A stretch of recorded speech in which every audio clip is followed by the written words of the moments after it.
بسم اللہ الرحمن الرحیم۔ السلام علیکم ویورز، آج کی ویڈیو میں آپ کو بتایا جائے گا کہ جب اللہ کی مدد آنے والی ہوگی تو یہ خاص نشانیاں ضرور ظاہر ہوں گی۔ تعلقات چاہے مختصر ہی رکھیں لیکن منافقت نہ کریں۔ جس دن تم کسی رشتے کو شک کی نگاہ سے دیکھنے لگو گے تو سمجھ جانا اس دن سے اس رشتے میں محبت، پیار اور عزت ختم ہونا شروع ہو جائے گی۔ کبھی کبھی دل کے سکون کے لیے سارا جہاں نہیں، وہ ایک شخص ہی کافی ہوتا ہے جس سے محبت ہو۔ سجدے سے نہ اٹھے دل ایسی کوئی نماز دے، مجھے عشق دے اپنی ذات کا، اس خود سے نواز دے۔ یا اللہ، میں انسان ہوں، نہیں سمجھ سکتا تیری مصلحت، اور تو میرا رب ہے نا، میری مشکلیں حل کر دے، آمین۔ بانو قدسیہ فرماتی ہیں کہ زندگی آپ کی اپنی ہے، رنگ بھی آپ نے خود بھرنے ہیں۔ کائنات کا اصول ہے جو جتنا جستجو کرتا ہے اللہ اس کو اتنا ہی نوازتا ہے۔ اپنی خوشیاں اور سکون خود بنائیں، کوئی بھی آپ کو پلیٹ میں رکھ کر پیش نہیں کرے گا۔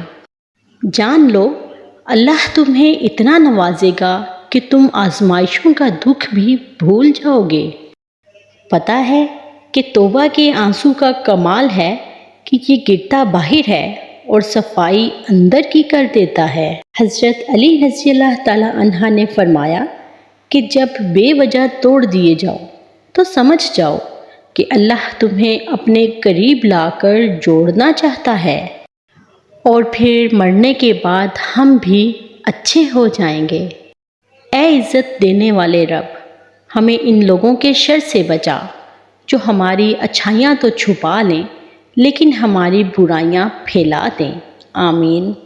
حضرت علی رضی اللہ تعالیٰ عنہ فرماتے ہیں، خواہشیں بادشاہوں کو غلام بنا دیتی ہیں مگر صبر غلاموں کو بادشاہ بنا دیتا ہے۔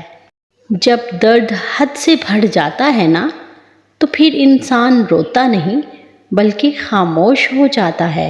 رسول اللہ صلی اللہ علیہ وآلہ وسلم نے فرمایا، 3 چیزیں جس شخص میں ہوں گی اس کو ان کی وجہ سے ایمان کی لذت حاصل ہوگی، اللہ تعالیٰ اور اس کے رسول اسے دیگر سب چیزوں سے محبوب ہوں۔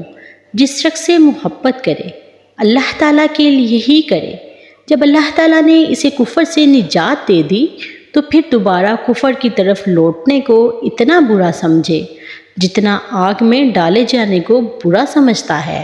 اللہ سے اس کا فضل اور خیر مانگیں تو صرف دنیا کو ہی یاد نہ رکھیں، آخرت کو بھی رب سے خوب مانگا کریں۔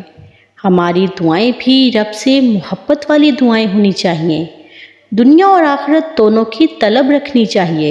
ایمان، ہدایت، تقوی، ثابت قدمی، صحت اور نیک ساتھی ایسی ضروریات ہیں کہ انسان اکثر ان کو بھلا کر صرف دنیا کو ہی طلب کرتا ہے، جبکہ جسے یہ بھلائیاں عطا کر دی گئیں اس کے تمام کاموں میں خیر اور بھلائی اتر آئے گی انشاءاللہ۔